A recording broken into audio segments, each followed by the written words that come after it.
Magandang hapon mga kabay. So meron po akong approved repair dito. Blower po ito na cordless.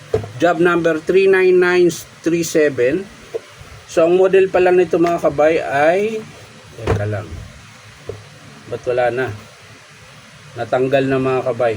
So meron yan dito. Wala na po. Blower cordless lang nakalagay mga kabay. 20 volts.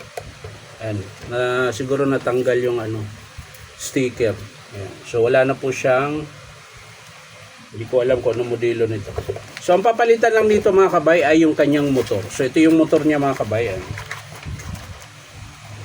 Ayan. So hindi pa po ito brushless mga kabay kasi ito yung unang labas ng blower. Hindi pa siya brushless, naka-carbon type pa rin siya.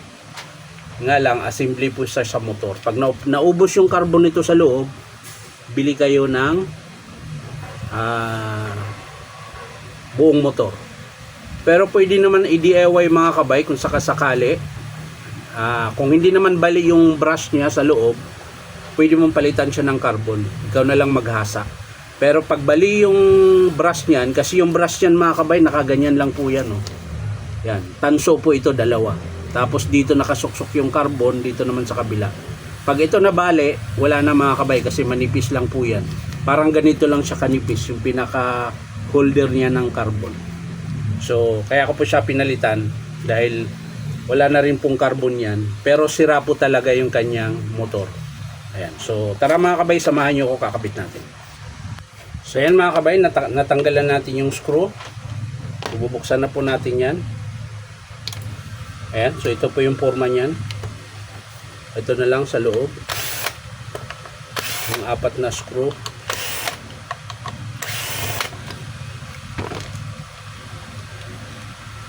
Yan. Tapos suhugutin nyo lang po yan mga kabay. Yan. So ganun lang po kadali magpalit ng nakahinang pala ito. So maghihinang pa pala tayo nito mga kabay. Yan. Kailangan natin ng panghinang. So ayan mga kabay, nakalas ko na yung kanyang lumang motor. Ayan. So ito po yung forma niya. Ayan. Dalawang wire lang naman po yan. So hindi po yan magkabaliktad dahil meron naman pong marker yung positive negative niya. Ayan. So hindi po kayo baliktad. Ayan. So ito, lalagay na lang natin. Ayan. Tapos ihinangan natin. Tutupi lang natin mga kabay at baka sumayad sa kanyang housing. Yun, tigas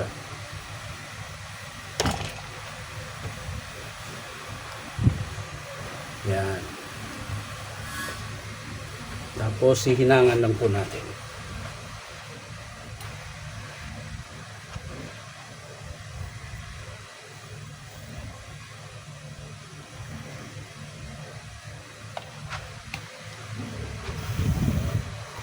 Ganun din po sa kabila mga kabay.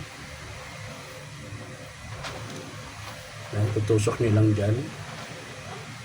Tapos tupi lang natin konti. Yan.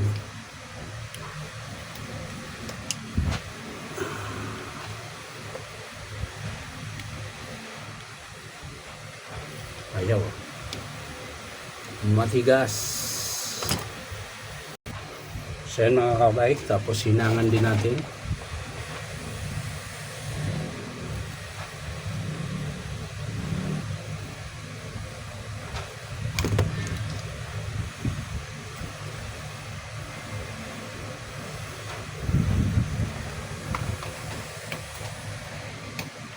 So ayos na mga kabay. So testing natin. Bago natin isara, tingnan natin kung gagana.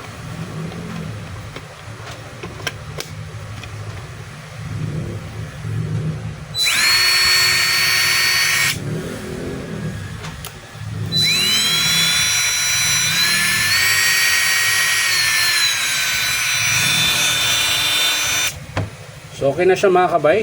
Bubuuin na lang natin. Bunutin lang natin tong panghinang natin. Tapos meron naman po yang pagpapasukan. Ito po mga kabayan, yung dalawang yang parang may may hati. Ayan, dito po yan sa ilalim. Ayan po yan.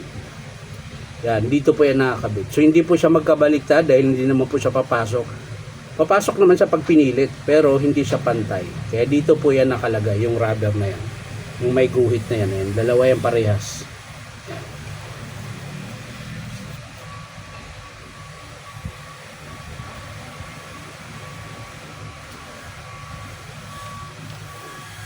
So ulitin ko mga kabay sa nagtatanong kung saan nakakabili ng motor nito mga kabay. Dito lang po yan sa Powerman Hardware, 530 T. Alonso, Santa Cruz, Manila. Ayan, dito nyo lang po yan mabibili. So ayan po. So ganun lang po yung forma nya. Tapos ito, kakabit natin.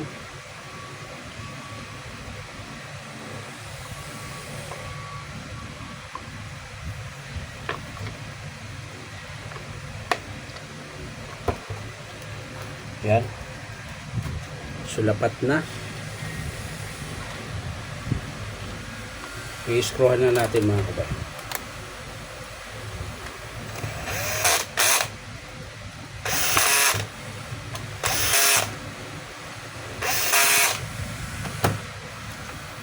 So yan. So naigpitan ko na yung apat mga kabay. So ang sunod yan yung pan. Ito po yung pan niya mga kabay. Ayan, tapos yung kanyang screw. Ayan. So, higpitan din po natin ito.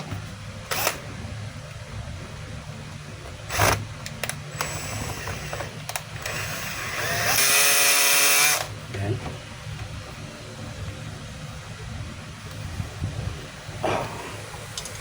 Testing.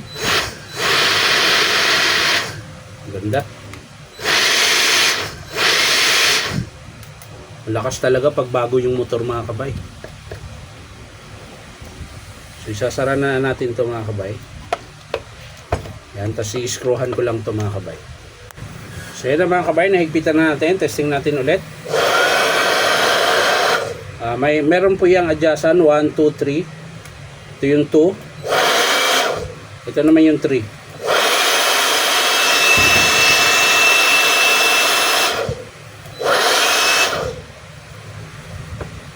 So yan mga kabay, ulitin ko, ito lang po yung pinalitan natin, yung pinakamotor. So ang presyo pala nito mga kabay,